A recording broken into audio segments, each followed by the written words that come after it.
Shalom frères et sœurs bien-aimés, que la paix du Très-Haut soit avec vous. Bienvenue sur Psalmist Kingdom, la chaîne dédiée à la santé spirituelle, à la restauration des destinées et à la compréhension profonde des lois spirituelles par les psaumes.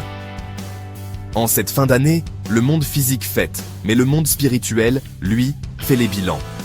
Avant d'aller plus loin, je précise ceci avec responsabilité. Tout rituel spirituel sérieux doit être précédé, si nécessaire, d'une consultation spirituelle, afin de savoir si ce que vous vous apprêtez à faire est aligné avec votre saison spirituelle. Aujourd'hui, je vais vous transmettre un rituel sacré de clôture et d'ouverture, un rituel puissant en 12 étapes, représentant les 12 mois de l'année, alliant les psaumes et les forces que le Créateur a placées dans la nature. Prenez votre temps. Ce rituel ne se regarde pas à la légère. Il se reçoit, il se comprend et il se pratique avec foi. Avant de commencer, préparez-vous intérieurement. Éteignez les distractions. Purifiez votre cœur. Approchez-vous avec respect.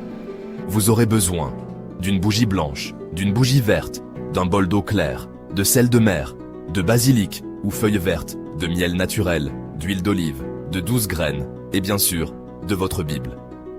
Ce rituel est idéalement fait entre le 26 et le 31 décembre, à l'aube ou tard dans la nuit. Psaume 51. Éléments. Eau. Frères et sœurs, aucune année ne doit commencer avec les impuretés de la précédente. Ajoutez une pincée de sel dans l'eau. Lisez lentement le psaume 51. Puis dites, « Ô Très-Haut, lave mon commencement. Purifie mon entrée dans l'année nouvelle. Que rien de souillé ne traverse mon cycle. Passez l'eau sur vos mains avec foi. » Psaume 147, verset 3. Élément, plante. Le Très-Haut ne bâtit jamais sur un cœur blessé. Prenez le basilic entre vos mains. Respirez profondément. Lisez le psaume 147, verset 3. Priez pour les blessures invisibles, celles que personne ne voit, mais qui bloquent le destin. Psaume 18. Élément, feu. Allumez la bougie blanche. Lisez le psaume 18 avec autorité. Déclarez, « Toute chaîne héritée, tout blocage ancien, tout frein spirituel se brise maintenant par la puissance du Très-Haut. » Psaume 23. Élément, souffle. Lisez le psaume 23. Après la lecture, inspirez profondément 7 fois. Demandez la restauration de votre énergie spirituelle, mentale et émotionnelle. Psaume 126. Élément, graines. Prenez 3 graines dans votre main. Lisez le psaume 126. Puis dites, « Ce que je sème dans la foi, je le récolterai dans la joie. » Psaume 133. Élément, eau et miel. Ajoutez une goutte de miel dans l'eau. Lisez le psaume 133. Demandez la paix, la réconciliation et l'harmonie autour de vous. Psaume 91. Élément, huile. Oignez légèrement votre front. Lisez le psaume 91 lentement. Déclarez que votre année est sous couverture divine. Psaume 37. Élément, terre.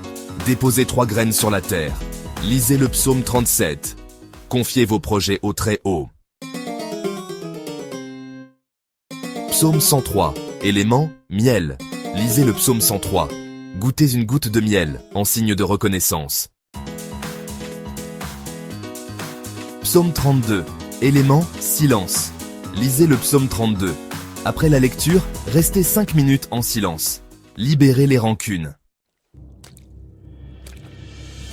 Psaume 65, verset 11. Tous les éléments. Lisez le psaume 65, verset 11. Puis proclamez, « Mon année est couronnée de la bonté du Très-Haut. Je ne manquerai de rien. Amen. » Frères et sœurs, ce rituel est une clé, mais chaque destin est unique. Pour des situations particulières, comme les finances bloquées, le mariage, les attaques spirituelles ou la stagnation, une consultation spirituelle est vivement recommandée avant tout usage. Si ce message vous a édifié, abonnez-vous à Psalmist Kingdom, partagez à quelqu'un qui doit clôturer son année correctement et restez connecté pour les enseignements à venir. Que le Très-Haut couronne votre année. Shalom.